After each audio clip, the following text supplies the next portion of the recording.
नमस्कार, स्वागत है आपका आपके अपने यूट्यूब चैनल होम ग्रोन में।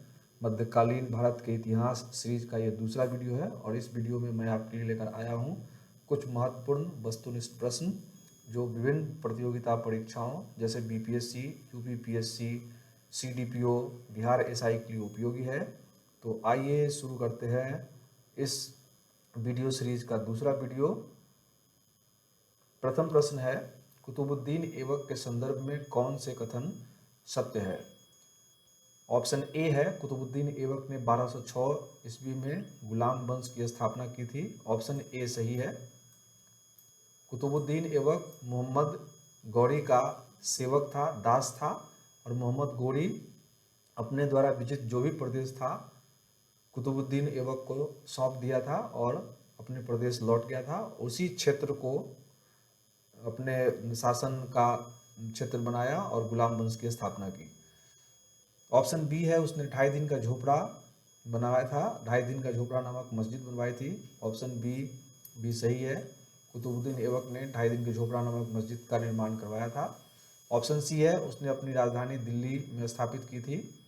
ऑप्शन सी गलत है, उसने अपनी राजधानी दिल्ली की जगह लाहौर में स्थापित की थी।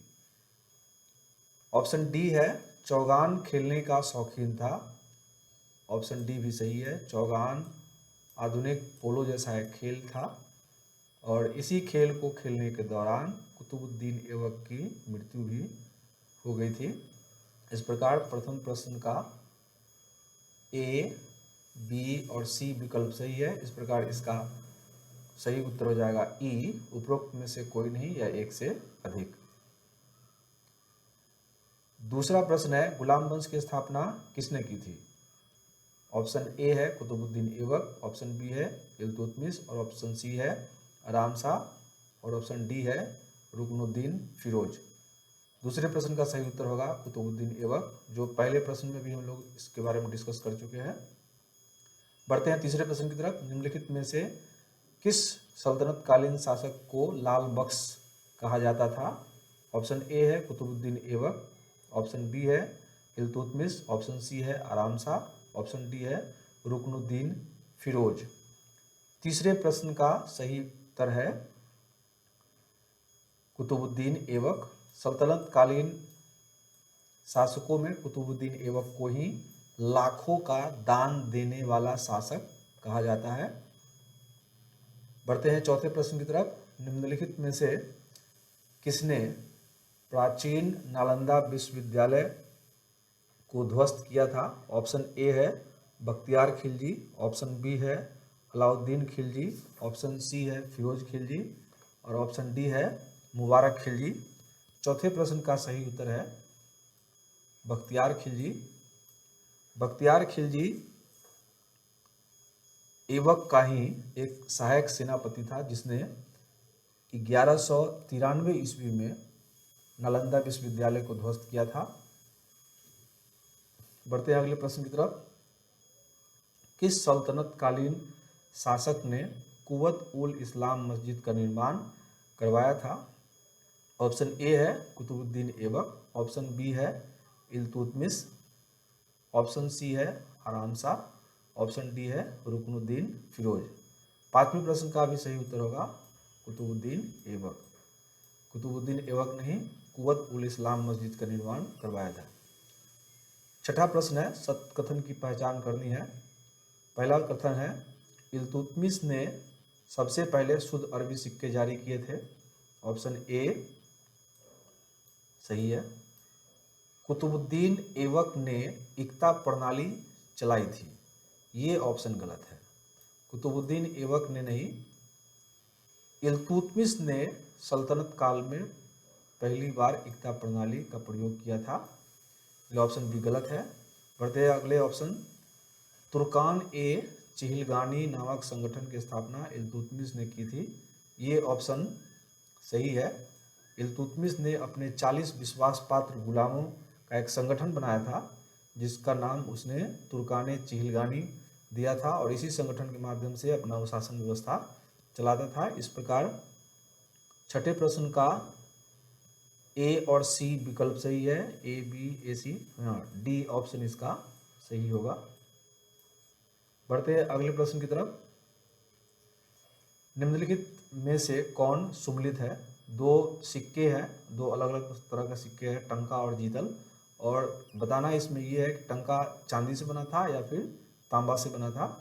आप इसे यदि मिलान करने की कोशिश करेंगे तो चांदी से बने हुए सिक्कों को टंका कहा जाता था और जीतल से बने हुए सिक्कों को तांबे से बने सिक्के को जीतल कहा जाता था। इस प्रकार ये दोनों विकल्प सही है, दोनों मिलान सही है। इस प्रकार इसका सही उत्तर हो जाएगा सी। 8वां प्रश्न है, चंगेज खान से बचने के लिए किस सल्तनतकालीन शासक ने ख्वारिज्म के सम्राट को अपने यहाँ शरण नहीं दी थी? ऑप्शन ए है कुतुबुद्दीन ऐबक, ऑप्शन बी है इल्तुतमिश, ऑप्शन सी है अलाउद्दीन खिलजी, ऑप्शन डी है रुकनुद्दीन फिरोज। 8वें प्रश्न का सही उत्तर होगा इल्तुतमिश। 9वां प्रश्न है, लाहौर से राजधानी को स्थानांतरित करके दिल्ली लाया था, किसने लाया था? ऑप्शन ए है कुतुबुद्दीन ऐबक, ऑप्शन बी है इल्तुतमिश, ऑप्शन सी है आराम शाह और ऑप्शन डी है रुकनुद्दीन फिरोज ने। 9वें प्रश्न का भी सही उत्तर है इल्तुतमिश, ऑप्शन बी। बढ़ते हैं अगले प्रश्न की तरफ। प्रथम मुस्लिम महिला जिसने शासन की बागडोर संभाली थी, ऑप्शन ए है नाजिया, ऑप्शन बी है रजिया, ऑप्शन सी है अस्मत बेगम, ऑप्शन डी है रबिया बेगम। 10वें प्रश्न का सही उत्तर है रजिया। रजिया इल्तुतमिश की बेटी थी और उसने इसे प्रथम मुस्लिम शासिका की उपाधि भी दी जाती है। बढ़ते हैं अगले प्रश्न की तरफ। इल्तुतमिश अपना उत्तराधिकारी किसे घोषित किया था? ऑप्शन ए है आराम शाह को, ऑप्शन बी है रजिया सुल्तान को, ऑप्शन सी है अल्तुनिया को और ऑप्शन डी है रुकनुद्दीन फिरोज को। इल्तुतमिश ने अपना उत्तराधिकारी रुकनुद्दीन फिरोज को घोषित किया था। इस प्रकार 11वें प्रश्न का सही उत्तर है ऑप्शन डी। बढ़ते हैं अगले प्रश्न की तरफ, जो इस सीरीज का आखिरी प्रश्न है। दिल्ली सल्तनत का वह प्रथम शासक कौन था जिसने बगदाद के खलीफा से सुल्तान पद की वैधता प्रदान की थी? ऑप्शन ए है कुतुबुद्दीन ऐबक को, ऑप्शन बी है इल्तुतमिश को, ऑप्शन सी है आराम शाह को, ऑप्शन डी है रुकनुद्दीन फिरोज को। दिल्ली सल्तनत का प्रथम शासक इल्तुतमिश था जिसे बगदाद के खलीफा ने उसके सुल्तान पद की वैधता प्रदान की थी। इस प्रकार 12वें प्रश्न का सही उत्तर हो जाएगा ऑप्शन बी।